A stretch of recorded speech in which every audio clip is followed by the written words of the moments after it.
In making this film, we've been having a tough time trying to figure out how to think about it. About to talk about. You were saying that $8 wasn't enough. You had to pay $5 a room, and you didn't have any money to save. $5 there for board. Well, you wanted more out of life. What? Even buy. As a textile worker, you were hoping you were going to be able to get more by this strike. You thought this was a way out. That's what I come out for. More money, a better living, better conditions, working conditions. I was after all of that. I knew it was out there if we'd fight for it, but nothing is worth it if you don't fight for it. I don't care what it is. If you don't put up a fight there, it's not worth going after. Lucille, could you tell us about your notebook? Okay. This is a scrapbook that I kept of the strike at Cherokee because I wanted to remember all the things that were happening there. And I was afraid that I would forget some of them, and I just wanted to save them, I guess, nostalgia. I particularly like this one here. This is a leaflet that came from our national headquarters. It says, "The strike is on, United Textile Workers of America." Now remember, this was a nationwide strike. This same leaflet was being put out everywhere.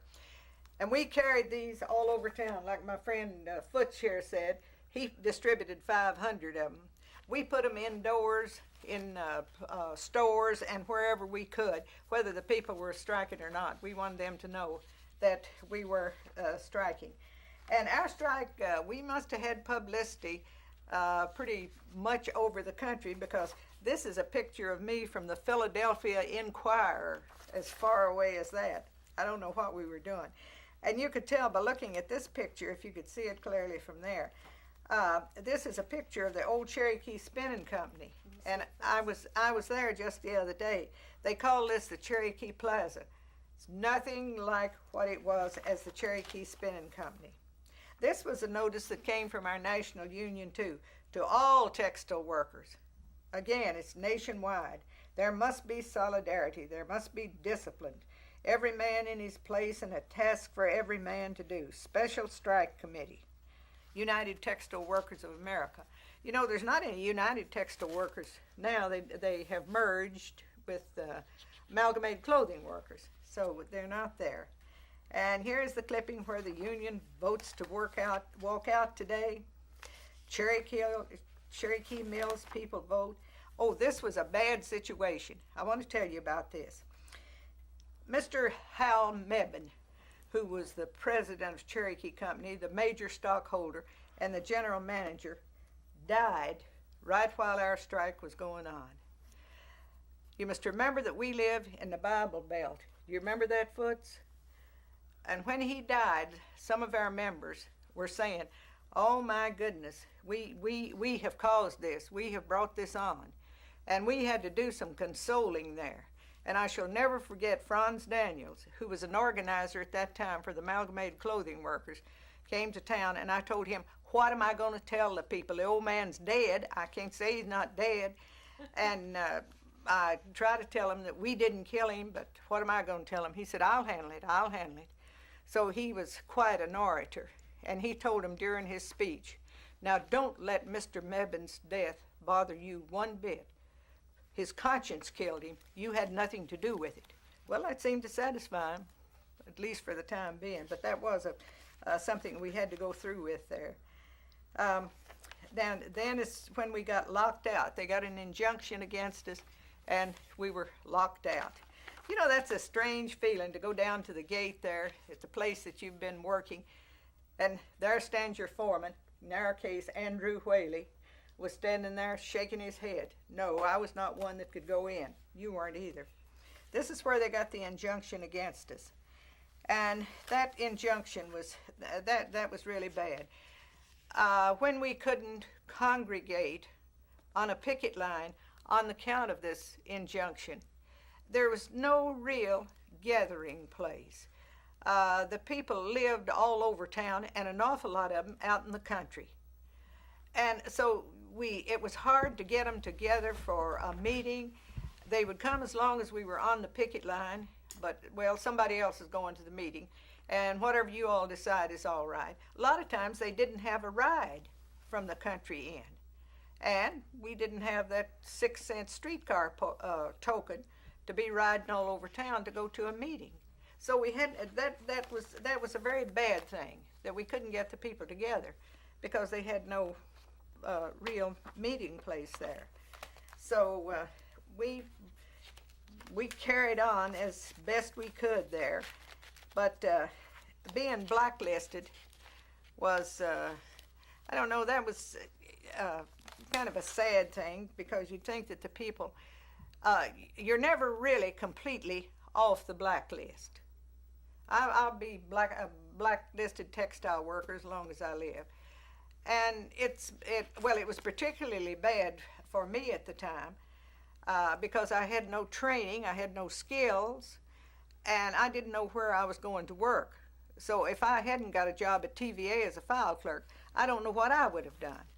Because it was. These other places around here, people told me, well, you can get a job somewhere else. Well, where somewhere else? Standard Mill's not going to hire me. Jefferson Woolen Mill's not going to hire me. Hoser Mill's not going to hire me. Who's going to hire me? And I had no particular skills at that time. Good. Okay. What's the question? What are you pointing me for? What do you want, George? Ask him about. Bring back some memories to you. This is one of the handkerchiefs down there that we had. That was a hard pattern there. That was a rotten selvage on that color there. That dark brown was a rotten selvage there. But this is one of the handkerchiefs that we wove down there in the weave room. And there was many different patterns of them. We wasn't the only mill in Knoxville that made them handkerchiefs. There was other mills that copied them. This was very fine comb cotton, it was. That was a hard pattern there to weave. Does that bring back memories to you, Homer? I've got maybe 100 of them. Oh, is that right? I was telling him a while ago that I've got a whole bundle like this, string around it. Cherokee, before the strike, of course, I don't know what they did after the strike, but before the strike, they made some beautiful cloth. They made cloth for some of the most leading shirt people there was in the country. In the United States, they made it. Clutt Peabody was the backbone. They was salesmen of it. Ara Shirts was one of their big customers, and they made beautiful shirt material. Now, it's interesting to me, and I'm going to cut in here just a moment, that when I showed you this, you said, and that you said they make. Did you ever feel that we are making this stuff? We one thing. I guess the reason I said they, because they started making that. I wasn't in the weave shop. That's what I was saying. Because you must remember now, don't you all forget that the weavers were the elite of the mill people. We was elite old people then. Absolutely. As I say, I was the person never started the strike down there. Lucille, I don't know whether she remembered one, because the spinning room didn't come out, but we closed them down. 3 or 4 days, stocked up everything. They didn't have nothing to go along, but we had the weave room there out. That was Wildcat. And when I told Bob Williams that morning there, it'd be 10 o'clock, everything would be closed down, pass it on. Lucille, and we did. Lucille, you've had a lot of experience since then, and you might explain that to the audience. You've had a lot of experience since then in union organization. You keep calling this a wildcat strike. Actually, it was a needed thing that came from the people, and you contrasted that with this a national strike that came from the national office, as though that were a legitimate thing. Could you talk about the wildcat strikes as being? All right. The wildcat strike is a very common word in the labor movement. And what makes it a wildcat strike is it has not been sanctioned by the International Union. Well, and they didn't have any union. I did that on my own that morning. The more I started about $7 to $8 a week, the matter I got. And I was sweating plumb into my shoes by the time I walked up them steps there to get in the mill. I went by and I throwed my hand up. I went to the main office there and throwed my hand up at Gerald Moe. Me and Gerald went to school together. And Gerald dead now. He's club-footed, he's a crippled boy. And Wade, he was in there. What was his first name, Lucille? Wade. Albert Wade. Albert Wade. Yeah, he was he was treasurer or something there. Anyway, I went through there and to the card room. I wanted to get the whole thing, the picture, because I just felt that I was doing something there was going to help somebody, and it did. It helped me. Helped me out of the cotton mill. Okay. And Let's hold it just a I moment. went back in there and reorganized, and stayed with it. Probably would have been some of the people would have been a lot better off. Let's put it that way.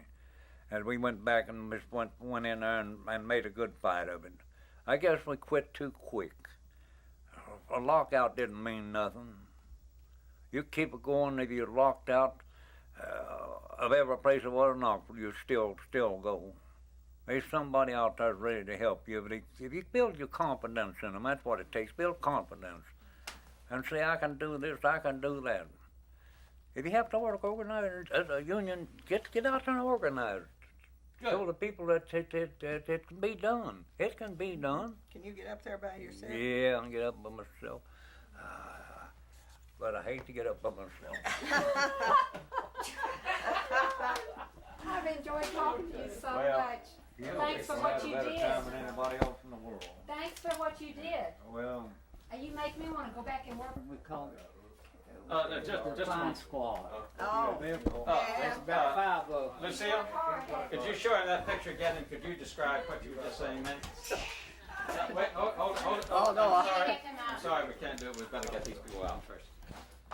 But yeah, he worked for Buck Wilson for a long time. yeah, he told me he did. I remember when he Yeah. worked for him. Bun was a good friend of mine. I've been on, he built Hillcrest Nursing Home. Yeah. And I've been on that board out there ever since he started that. Yeah, Bunt was a good friend of mine. I hated when he died. Yeah, I did too. Ted Cheatham. I went to Daytona. What you got now? Well, he wants to see Say you. goodbye to Lucille. But it had a heart attack. I just could hardly. Yeah, I know it. I hated that. He was really a good man, and he did a lot of things around Knoxville that he's never been given credit for. That building up that what was it called out there? That John Sevier Highway. John. Out there at Thorn Grove, around through there. Could you show him that picture now? What am I going to say? What do you want him to do? Show the picture that you have on strike. Actually, Homer, Oh. you said you thought you saw your old car. Oh yeah, I thought it's in the front. I Let's see. believe, Lucille. Is it in the front? I believe. We was looking at it there. I thought it Well, was. we'll find it.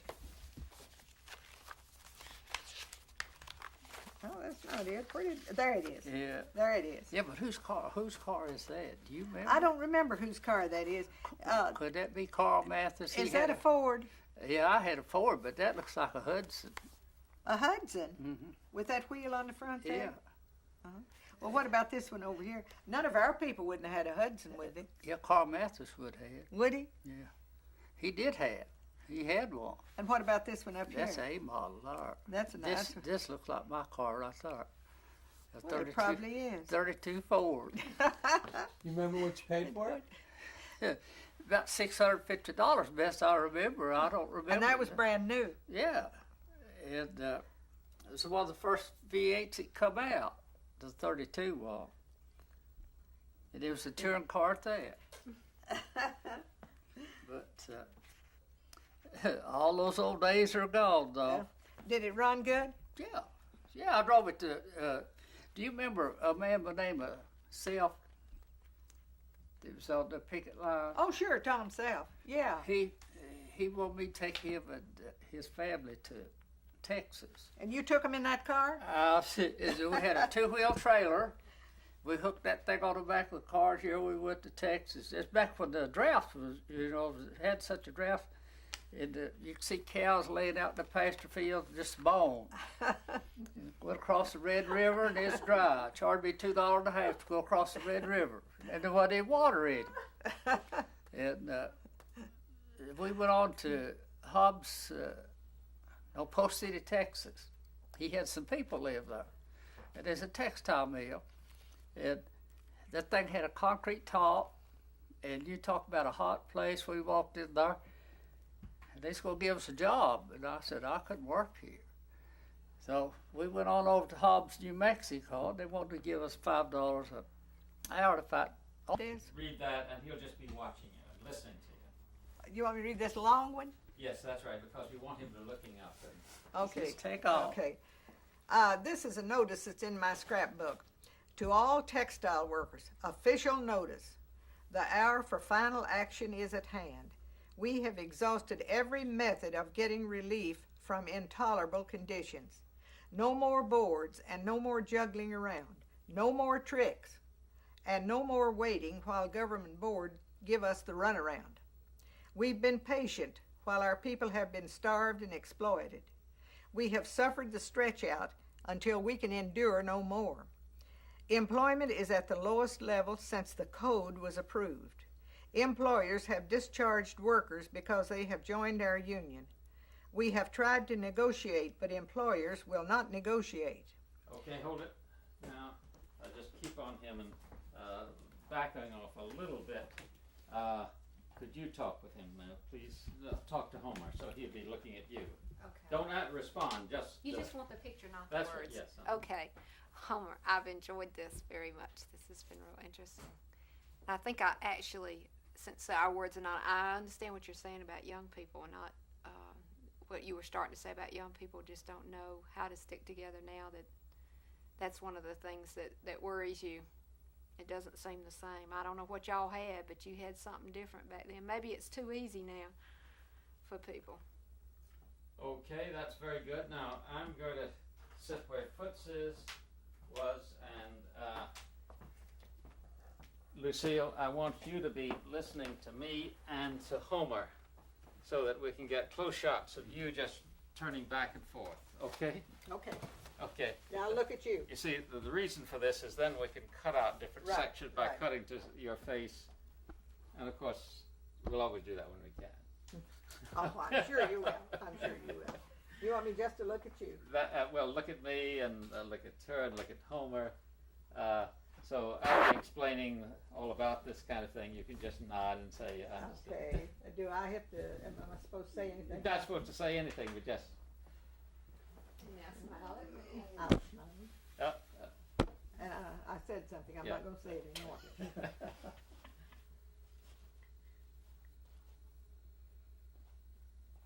This is mighty quiet, isn't it? Yeah. Yeah? What do you think?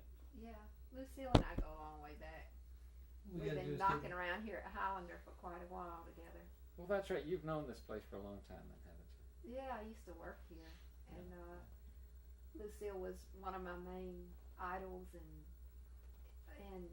promoters. I was always glad to see Lucille when I'd come out here to a meeting because she'd get me by the arm and say, "You hang in there, girl, you're union mate." Well, she told me one of my favorite stories about Highlander. When we were filming We Shall Overcome out here, she was telling us about some people that had interracial meetings out here, which is, at that time pretty dangerous. And some fellow had been up here to one of those things. When he got back home, people were saying, "What are you doing up there with these colored and white all sleep in the same beds?" He said, "What, in them beds?" Homer doesn't know our beds up here. They're Well, awful. Lucille, what was your reaction to having your picture in the Philadelphia Inquirer and the description they gave of you? Oh, I just wondered. My first thought was, where did they get it? Why would they get a picture of me way up in Philadelphia, And I was surprised. And frankly, I was a little pleased because I thought it was advertising our strike. One more time, we weren't ready. What? No. Well, I thought we were just doing I know. cutaways. I know. Resting It's my unless you fault. want to move for an hour and a half. No. Let's try it again, okay? Okay. Now what are we doing? I'm afraid you're going to have to ask that same Yeah. question again because the sound wasn't. I Well, didn't look at signal me to my when you sound. Tell me. Well, when your picture was in the Knoxville paper and in the Philadelphia Inquirer, how did the description read? It's usually the lovely Lucille Thornburg, looks like a debutante. Well, I was surprised, for one thing, as to how my picture could get all the way up to Philadelphia. But then I was right proud of it, too, because I thought that advertised our strike. So I liked it. That's why it's in my scrapbook. Got my picture in a Philadelphia paper. That was something then. Now, I'm curious about this business of the whole feminine thing. So many of the people in the textile union were women, and yet, for the most part, there were men officials and men leading and so forth. Maybe we're about to say that for our close-up when we talk to you individually. Well, let's hold that. Let's hold that. Okay. Okay. Her picture doesn't do her justice there. And then you're looking at Lucille. You're kind, Lucille. And you're looking at Homer. She's got a pretty smile. She's looking at nobody. Just gotta leave a little room for the lower thirds where we. Yeah. But today is her birthday. You want me to look at these people, actually? Yes, that's right. Yeah. Okay. Okay. I Nod get a your head a kick little out of bit. Homer when he talks. You don't want me to talk? That's right. Could you put your rest your chin on your left hand like you were doing? And then switch sides because we have you doing that at least once. Switch the other hands. the other fist. That's yeah, it. there you go. That's it. But not a lot like that. My daughter does that. Okay, And now I say no elbows on the table. look over towards my father. There we go. Okay, that's over- nice. over Okay, toward now Homer. to Lucille. Come on, look at me. To put your hand down and look at Lucille Lamar. I am looking at And then over to Homer. Okay, over to Judy. Okay. All right, up to Lucille. More. Look up more. That's it. Great. It's called cheating your eye line. Okay. Is that what it's called? This is what we Yeah. do after we have the reporter ask all the Yeah, questions and afterwards. okay, that's fine. Now stick your feet up and you can be foots. Now, yes, Just, you you can. know. Sure. Sure, Oh, yeah. and also, I mean, in terms of you as someone who was a labor educator, I think that, you know, I think, yeah, if you could bring that into it. Mhm. Well, I worked for the labor union in cotton mix mill towns all across the South. We worked very hard to try to organize a union, and I used to get very, very discouraged. But when I hear you two talk about what you did, I'm just really struck by what we were based on. Everything that we did was based on No. you. You've got to talk like you were talking to Foots here a while ago. I mean, you were loud and you had a sparkle in your eye. Yeah, it was real. Thank you very much. It's true. I mean, and your audio level was twice as loud as Yeah. you were just talking. Yeah. Good. Right. You're talking to I could probably do it if I stood up and talked to Lucille. Everything that the labor movement is based on what you and Lucille and Foots did. If it hadn't been for people who had that kind of courage, there wouldn't be a labor movement. And you may have lost the strike, but to me, you won. You won because you had the courage to stand up and do what you did. We wouldn't have a labor movement today. We wouldn't have a union. We wouldn't even have the option of a union. And so many textile workers wouldn't have the working conditions that they have now if it hadn't been for you guys. And the fact that y'all were able to pull everybody out on strike is just amazing to me. It's an inspiration for me that I'll never forget. Jamie, I wonder if we, Of course it but with Lucille and Homer listening, Okay. okay, get back I want you to business. start let's get on with it. with very strong with what you were saying about your appreciation for these people. Yeah. I mean, just think about it a minute, because Okay, I can all right. get into it when I really Okay, think all about it. Because Was it Mr. Plain bad or good? No, it's okay. Oh, well, I think we clear on that. All right. Okay. Covered then? What else would you like to say? Oh, no, nothing. What did she say? She was saying how much she appreciated what you did in that at that time. Okay. Now who should I look at? Her. Wait, hold it just a minute. Okay. Let me get a start here.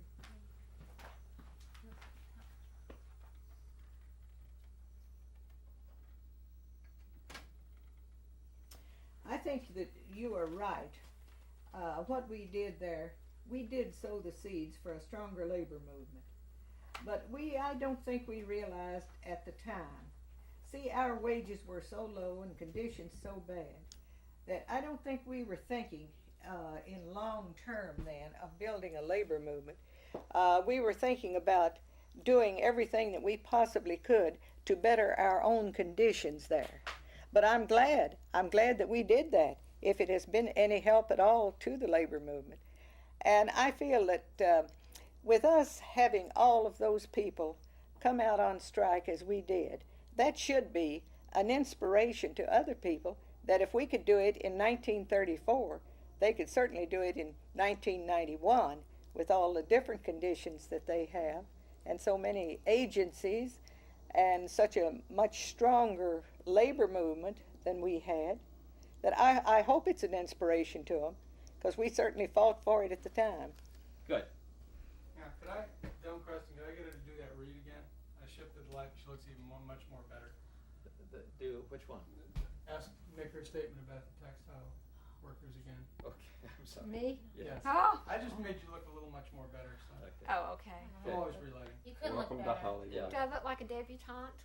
Yes, you do. And your eyes are shining Yeah. and Look like Flashing eyes. flashing. But Flashing eyes. give us a little more volume. Okay, I'll You look like try you're to. 29. Louder. It's hard. Okay. Some of the newspapers wrote about that strike. They said it was a disastrous strike for the union, and that makes me mad in a way for us to think about it in that way, because what you did, and all the other people like you in that time that had the courage to walk out on the mill owners and against the community and face National Guardsmen, bayonets, starvation, blacklist. If you hadn't done that, and if all the other people of the 1930s hadn't done that, we wouldn't have a labor movement. I just wonder sometimes if we've got that kind of courage to do it now. But then when I think about it, if you could do it then, it makes me think that textile workers can do it now.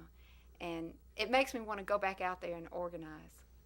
I know I didn't do it the same way. No. Sorry. That's fine. Okay.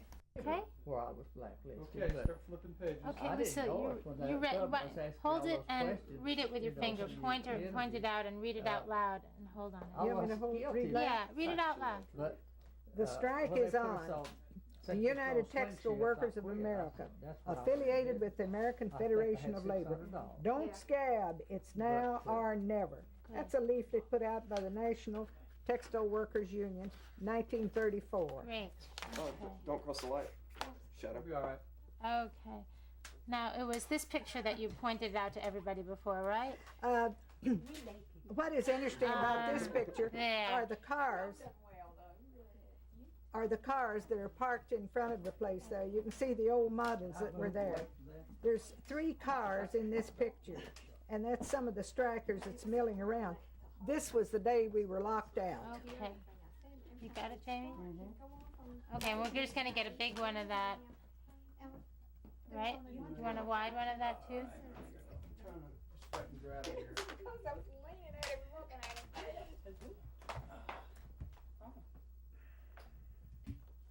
Okay, we're still rolling. We got it.